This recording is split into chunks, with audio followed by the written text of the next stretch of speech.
Hello, and welcome to Cauldron of Terror, Hamas, Israel, and the World, 500 Days in Gaza. Brought to you by Kensington Security Consulting, where we provide education about national security. This episode explores the role of dogs in the ongoing Hamas-Israel conflict. It is featured in Cauldron of Terror. Dogs have been integral to armies throughout history. Ancient warriors deployed them to intimidate and attack enemies, with civilizations such as the Romans and Vikings relying on their canine companions. Over time, dogs became not just combatants, but also mascots and friends to soldiers. The United States Army officially commissioned dogs in 1942 with the creation of the Canine Corps. The Army partnered with civilians to house and train the dogs. After basic training, the dogs were assigned to soldiers and then deployed to units. The Soviets also mustered up dogs and sometimes assigned them suicide missions. Dogs would have satchels of explosives strapped to their back.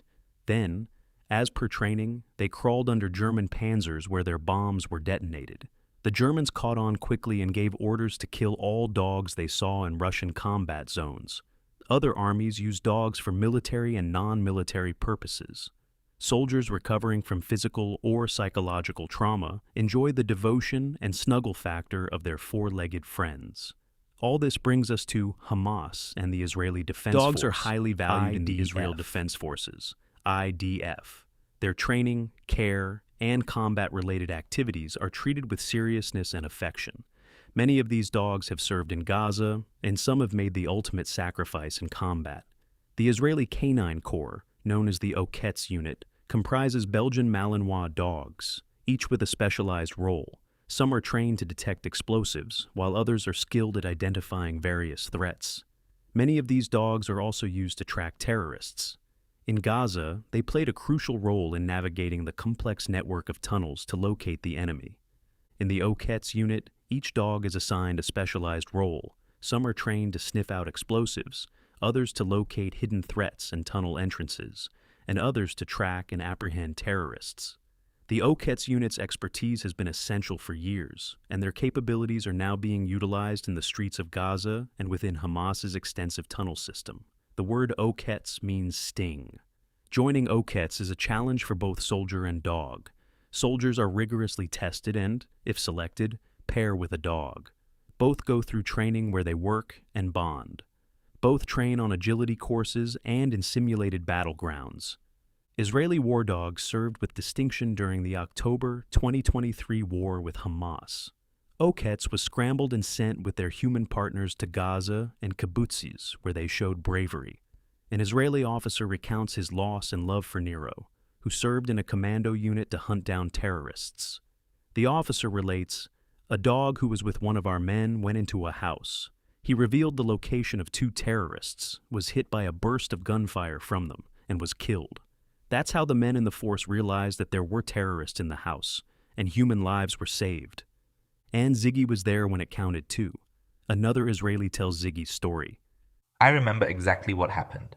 I entered the house with the 101st Battalion of paratroopers and engineering soldiers. We scanned the first floor, and I insisted that my devoted dog, Ziggy, also scanned the second floor of the residence. As soon as he came down the staircase of the house in Khan Yunis, the terrorists shot at him, and Ziggy was killed on the spot. My heroic and beloved dog, Ziggy, who was close to me for a year and a half, saved my life and the lives of the other soldiers. Thanks to him, I'm sitting here and talking to you. Some dog stories, in fact, many dog stories, have happy endings. One is the warm rescue of Billy, a 3.5-year-old Cavalier King Charles Spaniel, who was kidnapped from Kibbutz Nir Oz on October 7th. Billy was probing for food in the rubble of Rafah when he heard Hebrew being spoken.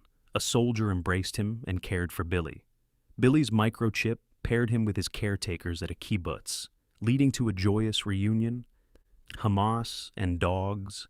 Hamas uses dogs in its operations, though it is not known to have any training program. Rather, Hamas encourages dogs to wander around Israeli units in the hopes that they would attract and distract IDF dogs. After the IDF secured Gaza, they came across hungry and abandoned dogs. There was a campaign to save the dogs in Israel, and it was successful. Many found loving new homes. Several American soldiers who served in Israel during the Iron Swords adopted dogs and, Working with NGO friends took them back to the United States.